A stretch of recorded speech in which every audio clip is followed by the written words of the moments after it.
So ఇలా ప్రతి ఒక్కరు కూడా చలనచిత్ర పరిశ్రమ నుంచి ప్రతి ఒక్కరు కూడా వస్తున్నారు. అలాగే కోట గారు ఇంటికి వస్తున్నారు. అలాగే ఇక్కడ మన అజయ్ ఘోష్ గారు ఉన్నారు, ఆయనతో మాట్లాడదాం. అయ్యా సార్ నమస్తే సార్. నమస్కారం సార్. కోట గారితో మీరు కూడా చాలా సినిమాలు చేశారు కదా, సో నేను చేసింది ఆయనతో చేసింది ఒకరు 3 సినిమాలు స్వామి. చేయిపోయినా కానీ ఇప్పుడు నాకు నాకు నా ఆరాధ్య నటుడు అండి ఆయన. అదే 3 సినిమాలైనా కూడా చాలామంది అనుకుంటారు సార్, ఆయన ఒకసారి కలిస్తే చాలు, ఆయనతో కలిసి కనపడితే చాలు, చాలా నేర్చుకోవచ్చు అని చెప్పి. ఆయన నటనలో ఏంటంటే ఒక లైబ్రరీ లాంటి వారు కదా, సో ఆయనతో ఉన్న ప్రత్యేక అనుబంధం గురించి అంటే ఏం చెప్తారు? ఒక ఒక నా 5 నెలల క్రితం అనుకుంటా కబురు చేశాడు. శ్రీనివాస్ అని చెప్పేసి వాళ్ళ అసిస్టెంట్ ఒక ఆయన ఉంటాడు, ఆయన కబురు చేశాడు. సార్ నిన్ను చూడాలంటున్నాడు, మీతో మాట్లాడాలంటానగానే నాకు భయం వేసింది. అసలు ఏందా నేను ఏదన్నా ఎట్లాంటి గొట్టాలు పెట్టినప్పుడు ఏదైనా ఇంటర్వ్యూలో నేను ఏదైనా మాట్లాడాను అది కొంపదీసే అనుకొని అన్ని రివిజన్ చేసుకున్నా. ఎప్పుడు మాట్లాడాల, ఎందుకంటే నాకు ఎప్పుడైనా సరే ఆయన నటనలో ఆయనే నాకు ఆదర్శం.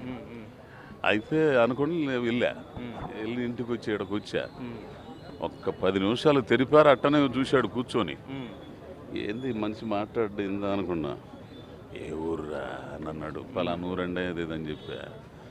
ఆ తర్వాత ఇకను చూసి ఒకే ఒక మాట అన్నాడండి. నన్ను అన్ని దాదాపు 1.5 గంటన్నర మాట్లాడాడు. నేను చూస్తుంటే నన్ను నేను చూసుకున్నట్టుందిరా అని అన్నాడు. అని శాలో గప్పి ఆశీర్వదించాడు, జాగ్రత్త టైం నీది అని చెప్పాడు. ఇక అది నాకు ఆ రోజు అల్లాడిగమ్మా, అసలు నమ్మలేనట్టుగా అసలు ఎప్పుడు ఊహించలే అటువంటివి. చేశాను కానీ ఆయనతో 3 సినిమాలు చేశాను. కానీ ఆయన కూడా అప్పుడు కూడా మన రన్ రాజా రన్ ఫస్ట్ సినిమా ఆయనతో. ఆ టైంలో పోయి పాదాలకు నమస్కారం పెడితే ఎవరు నువ్వు అంట మాట్లాడారు. సరే భౌతికంగా అందరు దూరం అయిపోవాలి కానీ ఆయన గ్రేట్ అంతే. అంటే సెట్స్లో ఆయన నుంచి నటన పరంగా మీ మీ మీ నటన మీరు చేసేస్తారు. అజయ్ ఘోష్ గారు వస్తున్నారంటే న్యాచురల్ యాక్టింగ్కి. ఆయన నుంచి నటనలో నేర్చుకున్న మెలకువలు ఏమైనా ఉన్నాయా వ్యక్తిగతంగా? ఇంకేమైనా ఆయనతో అనుభవం? వ్యక్తిగతంగా నాకు అనుభవం లేదు, కానీ నటుడుగానే ఆయనతో ఆయన డిక్షన్ కానీ ఆయన వ్యవహారం కానీ ఆ పాత్రని ఇది చేసుకోవటం కానీ ఆయనతో చూస్తున్నాం. ఇక్కడ ప్రతి ఒక్కరూ కూడా వస్తున్నారు మన దగ్గరికి, ప్రతి ఒక్కరూ వస్తున్నారు. అలాగే ప్రతి ఒక్కరూ కూడా ఏంటంటే ఆయనతో తమకున్న అనుభవాన్ని గుర్తు చేసుకుంటున్నారు.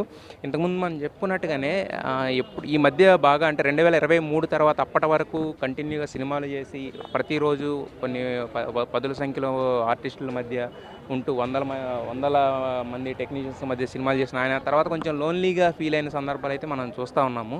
సో అందుకని ఏంటంటే అంటే ఆయనకి నచ్చిన వాళ్ళని, అలాగే కొంచెం సాన్నిహిత్యం ఉన్న వాళ్ళందరినీ పిలిపించుకుని వాళ్ళతో గంటల తరబడి మాట్లాడడం కానీ, లేదంటే పలకరించడానికి ఎవరన్నా వచ్చినా కూడా వాళ్ళతో మాట్లాడడం కానీ, ఇలాంటి సీన్స్ అనేవి ఎప్పుడూ రెగ్యులర్గా ఉంటూ ఉండే అనమాట.